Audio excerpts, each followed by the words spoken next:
Hello,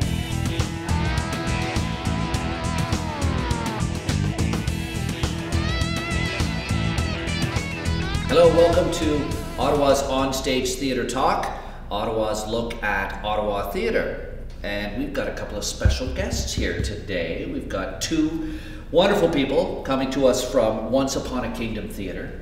And maybe you could introduce yourselves.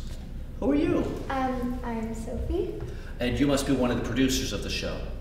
No, I'm just kidding. I'm just kidding. Are you in the show? Yes. Sophie's in the show, and you are? I'm Alexandra Isenor, and I'm the teacher and director, and also the company manager of Once Upon a Kingdom. Ah, great. Well, welcome to the show. Great to meet you both. Thank you. So let's start with Sophie. Sophie, you just said you're in the show. Yeah. Now, can you tell us a little bit about what the play is called, and tell us a little bit about it?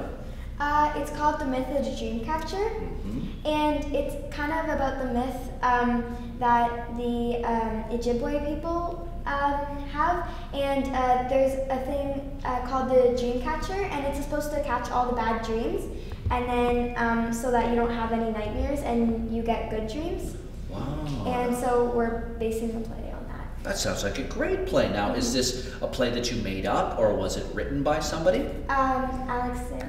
Alexandra, my teacher, she wrote it. Okay. And Alexandra, so you've been working with this group now. How many students are there in the play? We have a total of 8 students, and they're about between 8 to 13. Wow, so it's not a huge play then in terms of number of students. Usually when you see children's plays, there's 100 kids in it, but for this one, there's just 8 of you. Yeah, well, it's pretty detailed in all the different puppetry and things that we use, so I find it's better to use all the time in class we have to help each individual student be able to really shine in the show instead of having hundreds of students all doing just a little part. That sounds like an amazing project. Can you tell us a little bit about the process? How long have you guys been working on the show? So we have kind of 2 semesters. So the first semester we kind of worked on basic puppetry skills and developing all the different skills they would need for the show. And then second semester is when we introduce the actual script and you're working on the text and the actual blocking of the show. So it's a big commitment then.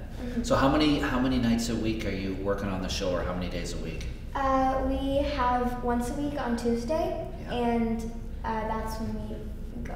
That's a lot of work. Now, you brought a mask with you, didn't you, Sophie? Yes. Can you show us the mask? Maybe just hold it up to the camera.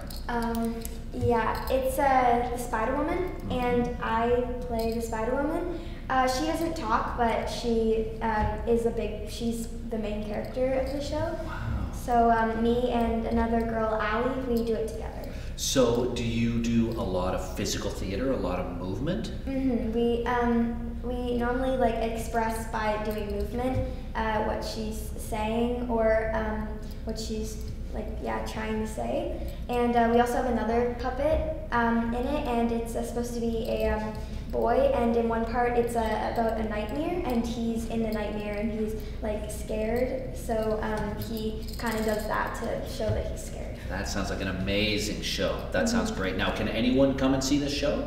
Yeah, so we've performed a couple shows at the International Children's Theatre Festival at the 100 Watt Earth Stage. Yep. So we performed there. We performed at the Assumption School a couple weeks ago for an after-school group of kids.